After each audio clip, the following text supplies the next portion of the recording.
What's up, guys? Doug Vasquez, Sports Illustrated. Congratulations on the win. How did it feel being back in there? Oh, it feels good. Feel like kind of remember myself. I have to remember myself. Like, okay, I do this right, and I can do it right. What did you make up the build up all week to the fight? Because it felt like with these three main events that Philipe was the forgotten guy. Did you feel bad for him at any point, or like what did you make of how he handled his fight week? Not that I feel bad for him. I mean, I think everybody was promoted very well. I saw even the fighter on the prelim card get promoted very well. So I think everybody get his spot. Of course, like Philippe wasn't the main guy, but he still get promoted, and then I think he was good. And then last one for me, after this win, it seems like your options are wide open. You can box, you can fight in MMA. Jon Jones' name has been thrown around, Jake Paul. There's some buzz around the internet about Brock Lesnar. He just retired from the WWE. Have you heard those rumors? Is that something you've ever even thought about? Well, I think a rumor been around. There have been so many rumors around, but at the end of the day, what's possible to do is the only thing that I focus on. And I want to jump back to the Philippe question that you asked earlier, and I mean, I think even though I believe that he was promoted, I think he's been underestimated. I saw like a lot of people like count him out, and the guy that I faced tonight, of course I won, but he was tough. You know, he was tough. He could eat some punch. I think he has a opening.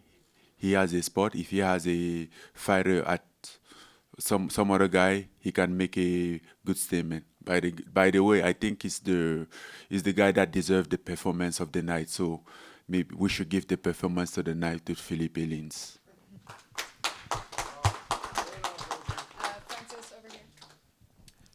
Congratulations, Francis. Coming into the fight, knowing that Jon Jones was going to be here watching you, did that put any pressure on you to come in and just, kind of like want to run through Philippe? No, absolutely not. Tonight, Jon Jones was just a fan watching the fight. Perfect. My second question is, did you get to speak to Philippe after the fight? No, I didn't get a chance to speak to him. I mean, we changed a few words in the octagon, but I didn't want to take too much of a time. I think he needs time with his people. Thank you. You're welcome. Simon Simano with MMA Junkie. Francis, you've acknowledged that Philippe was a tough opponent. How did you feel in there physically? Did you feel like your conditioning was good to go farther than round one? If it had? Bro, you have no idea. My conditioning was best than ever. Like, basically, after the first hit, and then he kept going, I'm like, okay. I think, by the way, I didn't know I was going to finish in the first round. At some point, I knew we were going round two. The fight was going on.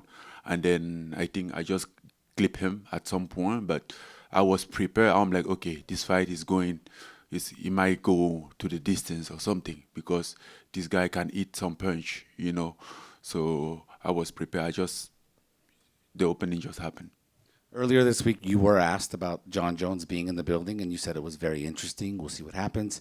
Ultimately, when you got here to fight night, were you annoyed that he was here in the building, that you even had to, engage with him in any way? No, I wasn't annoyed. I mean, again, regardless of however I want to fight Jones, I think he's a great fighter, if not the greatest, and then I have a lot of respect for him. I wouldn't be ignoring if he's in the room, right? There is a competition, of course, but at the end of the day, we have to acknowledge what everybody is. It's not like a war. We are not in war. We are in competition. And the last question for me, just to ask point blank, just how realistic is there an actual pathway to get to the Jon Jones fight? We know he's locked into a contract, but what is the actual pathway? Do you see it? Well, I think it's up to Jon Jones, and I can give you some detail if you want. I've been thinking about it. if I was him. I don't know if there's a sunset on that contract anymore. And by what I know, he signed his contract back in 2023, so 3 years from now. So the sunset is 2 years from now. I mean, I'm just saying, hypothetically. Over on this side. You're welcome. Congratulations, Francis, right here. Saeed from Combat Sports Today. I don't know if you noticed during your walkout, Dana White went live on Instagram and announced Conor McGregor's return. Did you realize that or no? And how do you feel about it? And what the fuck do I have to do with that? I mean, so I should stop my workout and look what is going on with? No, well, I mean, people during the week were saying that he was going to announce it I during don't care, bro. Okay. Let's move on. Life goes on. I'm doing my stuff here. I'm doing good. I have no problem. Everybody can do whatever he wants. And did you hear Robeles de Spain call you out after his knockout? And Yeah. what do you feel about that fight? That feels like an amazing fight right there. Ah, you feel so? Okay. Then let's talk about it. I'm down to fight. And if you think he can handle, okay, why not? Awesome. Thank you, Francis. You're welcome. He did make a statement. He had a great finish. So I mean, after a finish like that, it's hard to argue to take something out of somebody. Francis, Ali Sekbak, first of all, you look so good like you haven't fought yet. Bro, I've been sitting in my locker for 2 hours, chilling, waiting. I mean, I have the same question. I have to ask myself at some point, like, did I fight today or was yesterday? What did you think about the two other fights? Obviously, you watched them. It was fun. You know, I supposed to be the fight before, right before a roundup, before, and then they announced the Jake, the Nate against Mike Perry, and then I found that fight so interesting. Then, and for some reason they bring the idea that, oh, maybe they should make me fight earlier. So because in Europe and in Cameroon it's gonna be like a little earlier, not as late as I'm like, you know, if that means I'm gonna watch the Nick fight and Mike Perry, then I'm down for it. And my last question, you're obviously one of the biggest punchers in history. Can you tell me the first time you ever knocked someone out? How old were you, and did you realize you hit so hard? No, I mean, usually when you're in the fight, you don't really think of how hard you're hitting. You just, I mean, by the way, like I have to like think about it a lot to know that, okay, sometime when somebody falls, he might be hurt, you might not have to continue. And I'm very happy for my performance tonight because I didn't follow up. Usually I'll follow up because instantly I don't even realize that I hurt him, and I'll follow up and then maybe go with some unnecessary punch on the ground. You're welcome. Francis here, Josh Gross from SureDog. 2 questions from me. First, what do you want? Do you know what you want next? What is that? What do I want? Whatever is out there. I mean, I really have nothing special. I mean, if not maybe that Jon Jones fight, some big fight, but I really have nothing special. I just want to keep doing it as long as we go. If I have something, I do it. You know, I think I have done what could have been done. And having Netflix attached to this fight, how did you notice that in terms of the attention that you received leading up to it, the feeling around the fight? Was it something new for you? I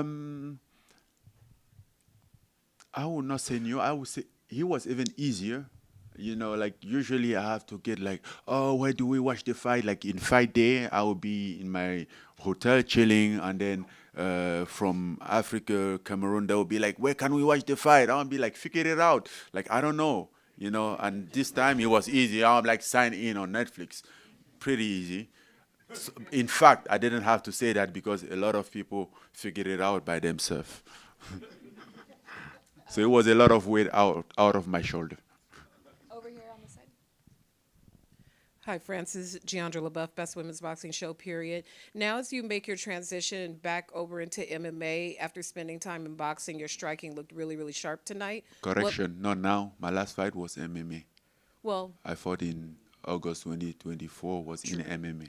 True. Excuse me. My apologies. No problem. Looking as you come back over, looking as you are in the MMA side and fighting a couple fights over on the boxing side, your striking looked very sharp. What lessons have you brought back over with you after spending some time in boxing, fighting against Tyson Fury and the other fights that you did over there? Well, as I said, I never left MMA. I just crossed over to do boxing, and then it was an experience, a dream that I want to accomplish. But again, the boxing is different from MMA striking because the stand and everything is very different. You cannot afford to stand in MMA as you stand in boxing, or to box in MMA as you do in boxing, because there is takedowns, there is leg and all those stuff that you have to manage at the same time. So it's a completely different striking. Francis, regardless of who you fight next, would you want it to be for a belt, or is being the heavyweight lineal champion enough?